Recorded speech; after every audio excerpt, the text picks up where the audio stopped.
Picture a room in 10th century China. A healer leans in close to a healthy young man holding a slender silver pipe. Inside that tube isn't a medicine in any sense we'd recognize today. It's a fine gray powder made from the dried, ground-up scabs of a smallpox victim. Wow. With one sharp breath, the healer blows that powder directly into the man's nostrils. It's a visceral, unsettling image that feels more like a macabre ritual than a medical breakthrough. Right. Across the world in the Ottoman Empire, a British aristocrat named Lady Mary Wortley Montagu watched a similar scene. Local women using needles to press diseased matter into the skin of healthy children. To an outsider, it looked like reckless endangerment. Yet, Lady Mary didn't recoil in horror. Instead, she watched with a kind of clinical fascination. Interesting. She saw a population that wasn't paralyzed by the most feared killer of their age because they learned a counterintuitive secret. To survive the monster, you first had to invite a small piece of it inside you. What is truly striking is that these people had no microscopes, no concept of a virus, and the germ theory wouldn't be whispered about for another 800 years. Incredible. They were essentially playing a high-stakes game of chicken with death, using nothing but scab dust and intuition. But then, the story took a dramatic turn. We moved from these crude, almost primitive origins to an English country doctor noticing something strange about the hands of milkmaids, and later to a French chemist saving a boy from a death sentence, rabies bite. Right, the whole history. It's a narrative of incredible scientific leaps, yet it leads us to a strange contemporary contradiction. Today, we possess the technology to code life-saving defenses on a computer screen in a matter of days. Yet the very trust that allowed a 10th century man to let someone blow scabs of his nose seems to be fracturing. It makes you wonder, as the science became more perfect, why did our belief in it become so complicated? That is the central question, isn't it? And that profound historical journey from ancient intuition and sharing dangerous knowledge to modern bioengineering and the challenge of fractured trust, that's exactly our mission for this deep dive. Our goal is to understand the complete evolution of human defense against massive disease threats. We want to trace this journey from its messy, pre-scientific origins to the sleek, rapid deployment we have today. It's a huge story. It is. And we're breaking this down into 3 major interconnected chapters for you. First, we'll explore that origin story of pre-scientific immunity variolation and understand why that archaic method actually makes perfect biological sense today. Especially around mucosal immunity. Exactly. Then second, we pivot sharply to the present day. We'll look at how modern biopharma capability has become a critical matter of geostrategy, focusing on recent partnerships between China and Southeast Asia. A really important, timely subject. And finally, we will unpack the disruptive potential of platform technologies like mRNA to build global health equity and resilience and, look at the extraordinary policy framework needed to actually make that vision real. It really is a story defined by collaboration, by shared survival, and just the sheer human capacity for learning. Right. What's truly fascinating to me is realizing that the successful foundations of global immunization were laid almost a millennium ago, long before the tools of modern biology even existed. Wild. That historical success, it reminds us that public health solutions are fundamentally about collective action and knowledge transfer, regardless of how complex the underlying science is. Okay, so let's unpack that foundational precursor first, because the details of variolation are, well, they're both visceral and, as you said, scientifically predictive. Yes. We're talking about the 10th century, the Northern Song Dynasty in China, so roughly 9960 to 1127 AD. This practice, variolation, it really stands as the indisputable precursor to modern global immunization. And it's so important to frame this against the sheer terror that smallpox represented at the time. I mean, smallpox was a global catastrophe. It's a disease, yeah. No, it killed an estimated 30% of those infected. And survivors were often left horribly scarred or blind.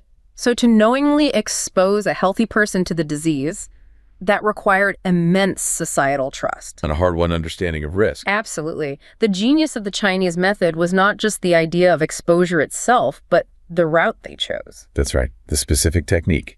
It involved collecting dried scabs from the skin lesions of smallpox patients, grinding them down into a fine, light gray powder, and then using a slender silver pipe, delivering that biological preparation directly into the nose.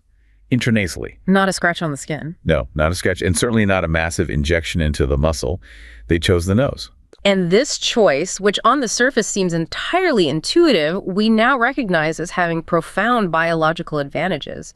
I mean, it is the core reason why today mucosal vaccination research is one of the hottest, most crucial areas in immunology. So why? What's the magic of the nose in this context? Because the intranasal delivery route directly targets the mucosal tissue, and that tissue is the body's largest surface area. It acts as the true front line of host defense. And when we say largest surface area, we're not talking about skin, are we? We mean the vast internal lining of the body. Exactly. We're talking about the surfaces of the gastrointestinal, respiratory, and urogenital tracts. These tissues are where the external world literally meets the internal host. Right. And think about the scale here. Over 80% of all infectious disease pathogens, from influenza and COVID-19 to common cold viruses and intestinal bacteria, they gain entry into the body through these open mucosal surfaces. Though they are the doors that infection walks through. They are the doors. So by blowing the scab dust up the nose, they were essentially targeting the precise portal of entry for the smallpox virus, which is the respiratory tract. They were fighting the battle where the war started. That makes perfect sense. Precisely. And in doing so, they activate this immense, specialized immunological system. Mucosal tissues aren't just a physical barrier. They house a critical and somewhat compartmentalized immunological army. An army. For a healthy human body, if you tallied up all the immune cells, you would find that up to 80% of all lymphocytes, the core cells of adaptive immunity, T cells and B cells, they reside in these mucosal-associated lymphoid tissues. 80%. That is a staggering number. It completely reframes, the nasal cavity and the gut from just passageways to these massive immunological battlefields. So that's exactly what they are. So what's the specific defense mechanism that gets triggered there? Well, the mechanism is defined by a molecule called secretory IgA, or CIGA. This is the key protective molecule. It's the major protective immunoglobulin that patrols all our mucosal surfaces. B lymphocytes in those lymphoid tissues produce CIGA, and it gets secreted onto the mucus layer as a covalently linked dimer. Basically, two IgA molecules held together. And why is that specific structure so important? That unique dimeric structure, coupled with something called the secretory component, makes CIGA remarkably stable and resistant. It can stand up to the really harsh conditions on mucosal surfaces, like digestive enzymes in the gut, which would just chew up other antibodies. So it's built to last in a tough environment. It is. It functions primarily by neutralization and immune exclusion. It essentially traps pathogens in the mucus layer, preventing them from attaching to or crossing into our cells, thereby stopping the infection right at the gateway. That brings us back to Lady Mary Wortley Montagu.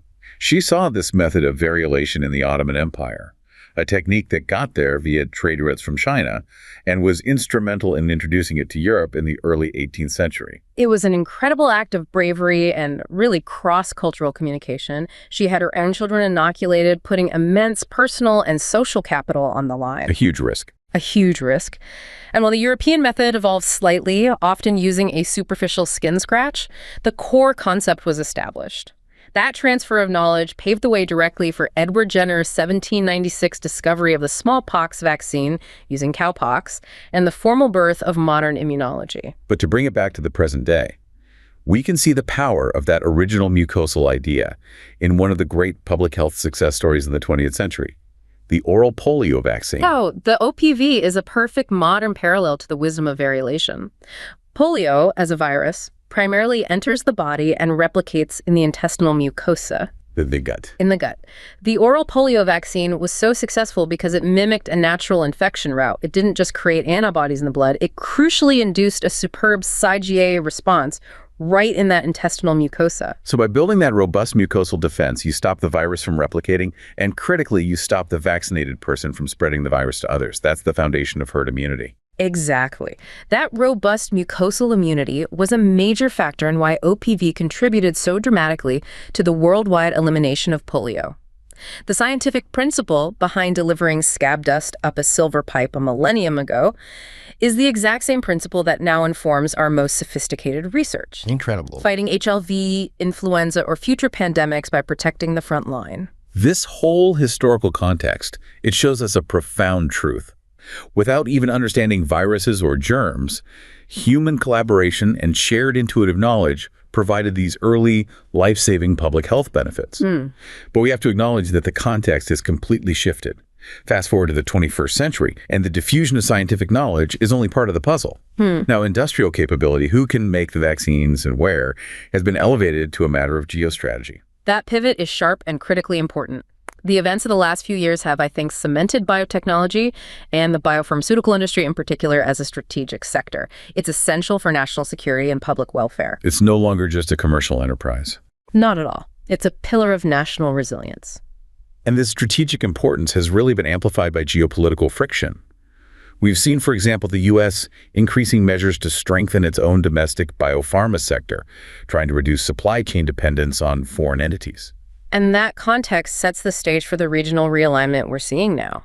China has responded to these pressures by focusing its industrial and technological outreach squarely on its immediate neighborhood. A pivot to a regional strategy. Exactly. It's centered on nearby areas, and it serves multiple purposes. It helps alleviate supply chain pressures, it uses existing trade networks, it reduces manufacturing costs, and it significantly enhances its technological and strategic influence within a crucial geopolitical bloc. And the primary target of this pivot is Southeast Asia, or ASEAN. Why is this area so pivotal right now? Well, Southeast Asia is an enormous dynamic market. It's often dubbed the far-merging market. Far-merging. Right. It represents a population exceeding 600 million people, and its healthcare demands are rapidly evolving. You've got rising middle classes, demographic shifts.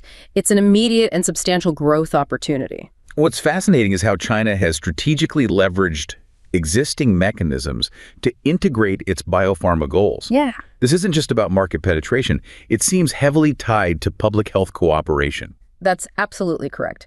China frames its extensive public health cooperation, embodied by initiatives like the Health Silk Road launched back in 2015, as providing public goods. That's a public good. Yeah, this approach is designed to strengthen bilateral relationships and build trust, contrasting with, traditional transactional power dynamics that might otherwise foster suspicion. And the pandemic really showcased how these relationships move from policy documents into concrete partnerships. We saw direct, swift, and robust collaborations. I mean, consider the partnership between the state-affiliated biopharmaceutical giant Sinovac Biotech and Indonesia's Biopharma. Yeah. This was not merely a purchasing agreement. It was a joint production and distribution effort. It was vital for deploying the COVID-19 vaccine across the entire Indonesian archipelago. And Sinopharm in Thailand as well. Similarly, Sinopharm collaborated closely with the Thai government to implement nationwide vaccination programs. These acts of vaccine diplomacy cultivated deep, long-term relationships that go far beyond the immediate crisis. But is this a one-sided equation? I mean, are the Southeast Asian nations truly seeking this level of deep integration, or is it being pushed on them? No, they are actively seeking it because it directly addresses their national manufacturing deficit. Indonesia, for example, has been very explicit.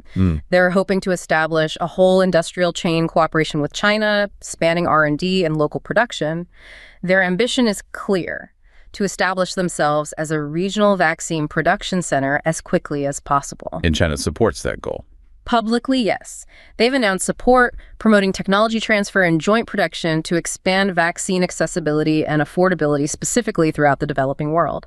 That ambition to control the whole industrial chain goes beyond just mixing ingredients. It requires securing the fundamental raw materials. Which brings us to the API supply chain. Exactly. This is where China's structural advantage is critical. Close geographic proximity, coupled with extensive trade networks cemented by the China-ASEAN Free Trade Agreement of 2004 and deepened by RCEP, are accelerating this integration. RCEP being the Regional Comprehensive Economic Partnership. Right. And China is the single largest global supplier of active pharmaceutical ingredients, APIs, to major nations in the region, including Indonesia, Thailand, and Vietnam. And we need to underline how critical APIs are. These are the chemical compounds that actually give the medicine its therapeutic effect, the backbone of any pharmaceutical product. They are the backbone, and dependency on one supplier for APIs is a major strategic vulnerability for any country. But it's a dependency that's deeply entrenched. It is, and it's strengthened by the region's historical and cultural reliance on traditional Chinese medicine materials. The economic growth just highlights this. The value of China's pharmaceutical exports along the Belt and Road Initiative to ASEAN nations surged from about $4.8 billion in 2013 to $13.7 billion by 2022. Wow. And RCEP is expected to solidify these logistics networks even further. So that deep economic integration provides stability, but it also provides a ready market for China's next generation of biotech advancements, especially in areas like genomics and AI. That's the cutting edge where China is establishing a competitive advantage. Their biotech firms have access to immense and centralized patient data, which is crucial for training AI models and advancing genomics research rapidly. And that's coupled with a favorable regulatory environment in ASEAN. Very favorable. For many ASEAN countries, foreign new drug applications are often streamlined. They don't require additional costly local trials if sufficient data already exists. This allows Chinese firms to register new therapies much faster than in more heavily regulated Western markets. So they can leverage existing data and accelerate market entry. Yeah. And Chinese biotech institutions are actively embedding themselves physically in the region. Exactly. The institutional alignment is palpable. The Chinese Academy of Sciences, or CAS, established an innovation cooperation center in Bangkok specifically to help Chinese scientists access local clinical trial facilities and data. We also see global genomics leaders like BGI Group promoting collaborations in Singapore and Thailand, alongside social welfare initiatives like projects to treat thalassemia in Indonesia. And the investment is just monumental. Looking at the contract research and manufacturing sector, the numbers are huge. It shows a commitment not just to sales, but to long-term regional production. The commitment is serious. The contract research, development, and manufacturing sector, CRDMO, is seeing massive investment. For instance, WuXi Biologics announced a huge investment of $1.4 billion to establish an integrated service center in Singapore. Right. They're leveraging Singapore's highly robust regulatory environment and advanced infrastructure to anchor their presence and boost their competitiveness across the entire globe. And for the Southeast Asian countries, the benefits appear immediate. Access to rapid production, technology transfer, and support for their own domestic health needs. That's the core motivation. These countries urgently need to secure high-tech sectors to address pressing domestic challenges. The need for affordable healthcare is critical for political and social stability, especially in nations facing, say, rapidly aging populations. Singapore is projected to become a super-aged state by 2026. Right. So these partnerships offer a tangible pathway to address specific local health needs that might otherwise be overlooked by global pharma. This emphasis on building local and regional capacity provides the perfect bridge to our next section, because this goal of decentralized manufacturing is now being accelerated globally through the deployment of platform technology. So we move from geostrategy to molecular strategy. mRNA technology, which really vaulted into the public consciousness during COVID, is a genuine paradigm shift. It's often called a platform. Why is it fundamentally a platform? How does it differ from traditional vaccines? It's a platform because the manufacturing infrastructure is universal. The core advantage lies in how the antigen is created. With traditional vaccines and activated viruses, protein subunits, you have to go through the laborious, costly, time-consuming process of in vitro expression. Meaning you're manufacturing the actual protein antigen in massive bioreactors. Exactly. And then you have to purify it through multi-step downstream processing, do quality control, and then bottle the finished product. So you're building the protein outside the human body and then shipping that finished product. Precisely. The complexity, cost, and time sink are just enormous. With mRNA vaccines, that entire external protein manufacturing step is bypassed. The vaccine contains only the genetic code, the messenger RNA, which is essentially the molecular instruction set for the antigen. The antigen expression, the actual creation of the protective protein, happens in vivo. It happens inside your own cells. That's a phenomenal change. So we're shipping the instructions, the software, not the hardware, not the finished protein. It's the perfect analogy. And that radically simplifies and accelerates production. Because you're producing the same molecular instruction set regardless of the target virus, production is much faster, scalable, and the yields are less variable. And for global deployment, this means the factories themselves can be smaller. Significantly smaller. The capital costs to establish an mRNA production plant are potentially orders of magnitude lower than a traditional vaccine facility. Well, speed, size, and cost savings are enormous. But the truly disruptive potential has to be the versatility of the platform. That is the technological trump card.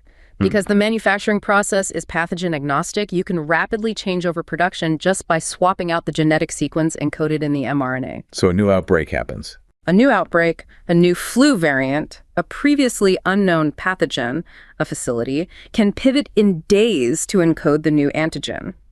This enables multi-production facilities that can manage smaller runs for different diseases, dramatically accelerating response time. This speed and versatility make mRNA tech especially vital for addressing diseases that have traditionally been neglected, either because they're rare or they're concentrated in underserved markets. Absolutely. For emerging infectious diseases, or EIDs, things like Zika, Ebola, Marburg mRNA technology enables a truly rapid response. These are constantly growing threats, and importantly, the priority EIDs identified by the WHO are mostly viruses, which tend to have simpler antigen targets. And then there are the neglected tropical diseases, or NTDs. These affect over 1 billion people, primarily in impoverished regions, yet vaccine development has been stagnant because of, uncertain markets and complex pathogens. NTDs are a much harder biological challenge. Many are caused by parasitic worms or bacteria, which are structurally far more complex than the single protein viral targets of the first COVID vaccines. However, mRNA still offers a leapfrog opportunity. We're already seeing tangible progress. Rabies, a viral NTD with a well-defined development pathway, already has candidate mRNA vaccines in development. So if the global platform investment is leveraged, it could accelerate R&D for these more complex diseases. The potential is undeniable, but the technological hurdles for widespread deployment, particularly in low and middle income countries, are the great equalizer. The cold chain requirement is the most notorious barrier. It remains the single biggest operational limitation. The current licensed mRNA vaccines are inherently unstable. They're nucleic acids. They require ultra-cold storage, around -70 degrees Celsius, for long-term stability. Which immediately clashes with the reality of cold chain infrastructure in many parts of the world. It does. Reliable power and deep freezing capability are often intermittent or non-existent, especially in rural areas. So if this technology is to truly transform global health equity, we need to achieve stability within a standard refrigerator. Precisely. Next-generation technologies must aim for long-term storage within the standard vaccine cold chain, that's 2 to 8 degrees Celsius, or even be stable for several days at high ambient temperatures, maybe up to 40 degrees. And researchers are working on that. Intensely. Engineering the lipid nanoparticles, modifying the mRNA structure, it's a huge focus. Beyond stability, what about the cost? Even if the facilities are smaller, the raw materials and reagents themselves are reportedly quite expensive. That's the second major technical hurdle. Key raw materials, the purified enzymes, nucleotides, specialized lipids for encapsulation, they're expensive and frequently in short supply, especially during a crisis. This requires continuous innovation in manufacturing, and a major advancement being explored here is self-amplifying mRNA, or C-MRNA. Self-amplifying mRNA, that sounds incredibly futuristic. What does that mean in practical terms? In short, C-MRNA carries the genetic instructions not just for the target antigen, but also for the molecular machinery, an enzyme called a replicase that allows the mRNA to make copies of itself once it enters the cell. So it's a photocopier. It's its own photocopier, exactly. A standard mRNA molecule is translated into protein and then degrades. A self-amplifying one copies itself hundreds or thousands of times, leading to much greater production of the target antigen protein. So if you're getting thousands of copies from a single molecular instruction, you need far less starting material in the syringe. Exactly. You can achieve effective dosing with a much lower initial dose that could potentially cut the required raw materials and therefore the production costs significantly. It's a crucial area of R&D for improving global access. And the final hurdle relates back to the biological complexity you mentioned for diseases other than COVID-19. Yes, the complexity of the antigen remains a biological challenge. For many NTDs, it's highly likely that an effective vaccine will require targeting more than one antigen simultaneously, a multivalent vaccine. Right. And that necessity dramatically increases the complexity of design, manufacturing, and especially stability testing compared to a single viral protein like the COVID spike protein. So, despite the hurdles, cold chain, raw materials, complexity, a coordinated global effort is already underway to use this technology to decentralize manufacturing and address those health inequities, which brings us into the policy realm. The profound inequities in COVID-19 vaccine access, often called vaccine apartheid, served as a definitive, harsh wake-up call for the international community. Yeah. It highlighted the necessity of technological autonomy. In direct response, the World Health Organization launched a critical initiative in 2021, the mRNA Technology Transfer Program. This sounds like a strategic response aimed at permanently correcting that global imbalance we saw play out. That is the mission. The program was created specifically to meet requests from LMICs to build enduring local vaccine manufacturing capacity. Its structure is based around a decentralized network. A network? Yes, a core development hub established in South Africa, anchored by the Afrigen Consortium, which develops the reference technology. This hub then shares knowledge and technology with a network of at least 15 recipient partners, or spokes, scattered across the global south. And that network is truly global.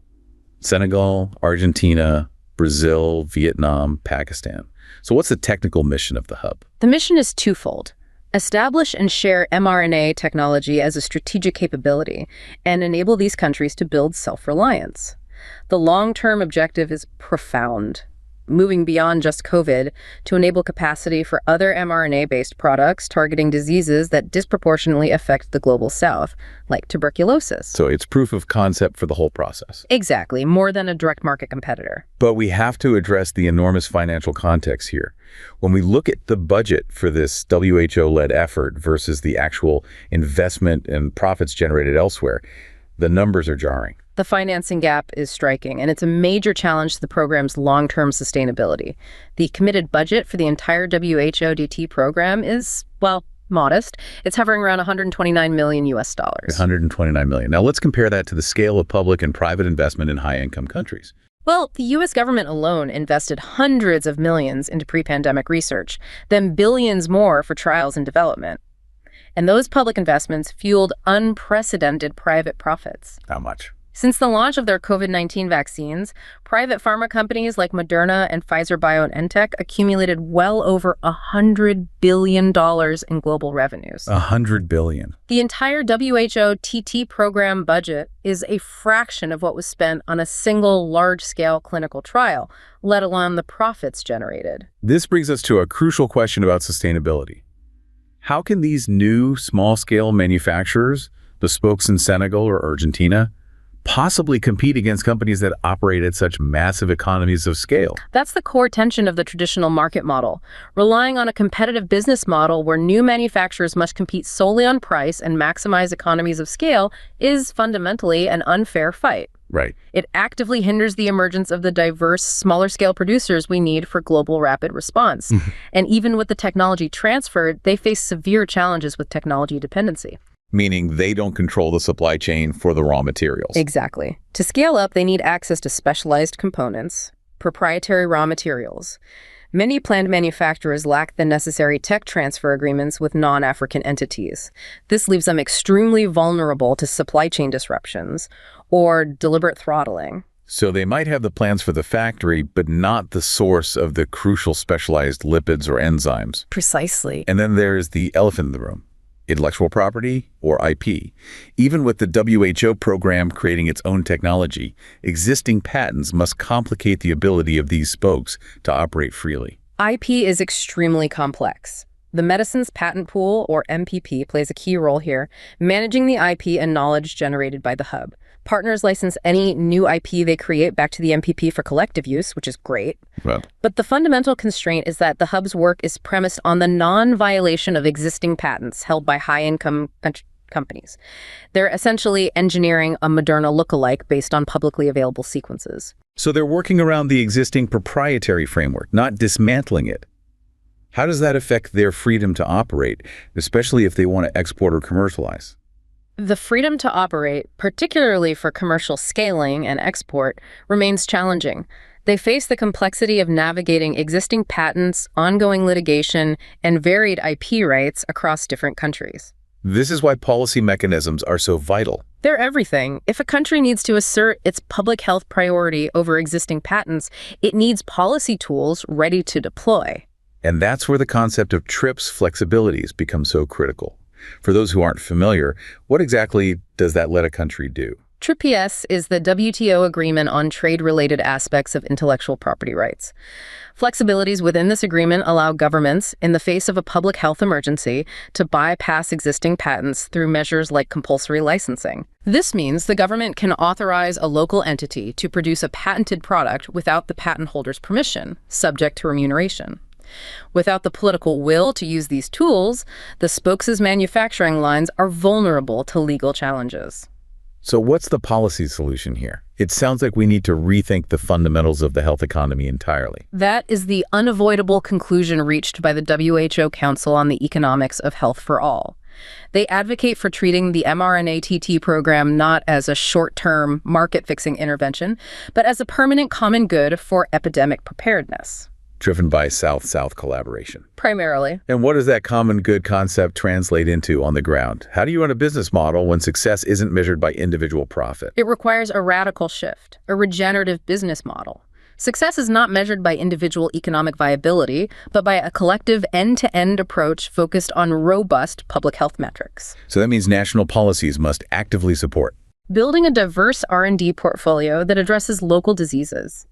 Maintaining multiple small to medium-scale production units that are kept ready for activation, even if they aren't running at peak commercial efficiency all the time. And ensuring timely, equitable access to products, treating health security as an investment, not a cost. So the imperative lies with the LMIC governments themselves. They must stop waiting for the traditional market to solve their problems and actively design the ecosystem they need. Exactly. The policy imperative is for LMIC governments to actively shape the environment.